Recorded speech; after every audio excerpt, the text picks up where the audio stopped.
जज साहब अपनी ही माँ को वृद्धाश्रम छोड़ आए। आश्रम में माँ का ध्यान रख सके इसलिए वहां के चौकीदार से दोस्ती कर ली थी और उसे कुछ पैसे भी दे दिए थे। चौकीदार के पूछने पर जज साहब ने चौकीदार को अपने दिल की बात आंखों में आंसुओं के साथ बता दी कि घर में पत्नी है जो माँ के साथ बदतमीजी से पेश आती है और पत्नी के कहने पर दोनों बच्चों ने माँ से बात करनी ही बंद कर दी।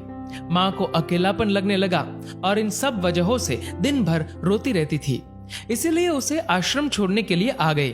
तो चौकीदार ने कहा, जज साहब आपके सामने सारे सबूत थे कि कौन सही और कौन गलत है, लेकिन अपनी ही माँ के साथ न्याय नहीं कर पाए तो औरों के साथ क्या न्याय करते होंगे आप। ये बात जज साहब के दिल को चुभ गई।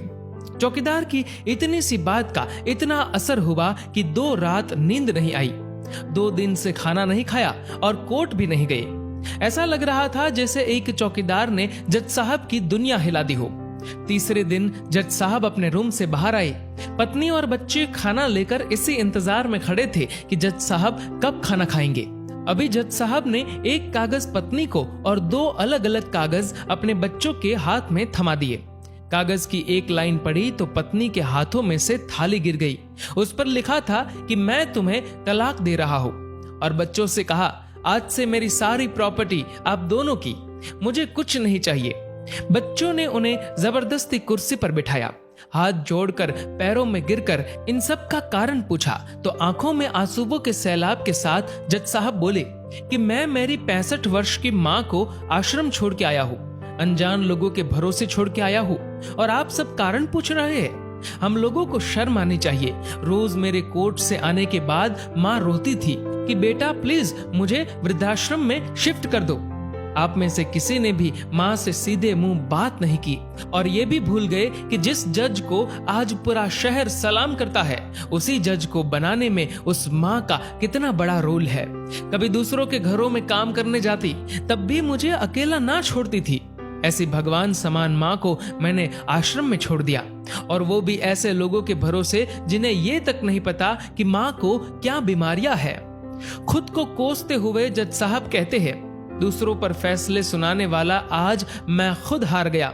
मैं जज नहीं बल्कि गुनहगार हूँ, और मैंने जो गुनाह किया है वो शायद कानून तो माफ कर देगा, लेकिन ईश्वर के कोर्ट में वो कभी माफ नहीं होगा। ये कहते हुए जज साहब बोले कि अब मैं अपने पापों का प्रायश्चित करने जा रहा हूँ। मैंने अपना सब कुछ आप लोगों को सौंप दिया है, और अब अपनी माँ के साथ आश्रम में रहूंगा और उनकी सेवा करूंगा।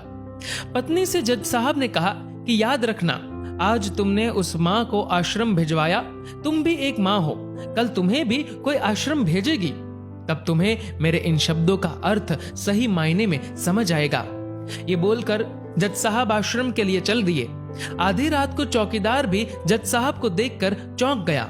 आश्रम के अंदर दाखिल हुए तो देखा माँ सो रही थी। करीब जाकर देखा तो पूरे परिवार की तस्वीर से लिपटकर रोते हुए माँ सो गई थी।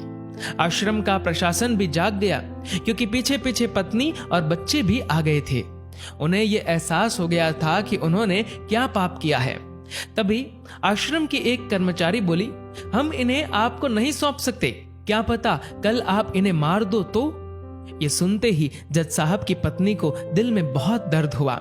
वो बोल उठी कि मैडम जी, शायद हमारे हाथों बहुत बड़ा पाप हुआ है, मानते हैं, लेकिन अब हम इन्हें मारने नहीं, इन्हें एक नया जीवन देने आए हैं। आश्रम के सभी बुजुर्गों की आंखों में आंसू थे। सब के सब रो पड़े। खुशी के आंसुओं के साथ माँ को घर ले आए।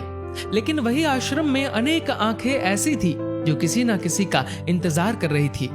माँ तेरा कर्ज मुझसे अदा क्या होगा, तू अगर नाराज है तो खुश मुझसे खुदा क्या होगा। दोस्तों, इस कहानी को लेकर आपकी क्या राय है, नीचे कमेंट करके जरूर बताएगा। और दोस्तों, अगर आपको ये वीडियो पसंद आए तो इस वीडियो को लाइक करेगा और ज्यादा से ज्यादा लोगों तक शेयर करेगा। और ऐसे ही और भी इंस्पिरेशनल वीडियोस के लिए सब्सक्राइब करें हमारे यूट्यूब चैनल को और फेसबुक पर फॉलो करें हमारे पेज को। धन्यवाद।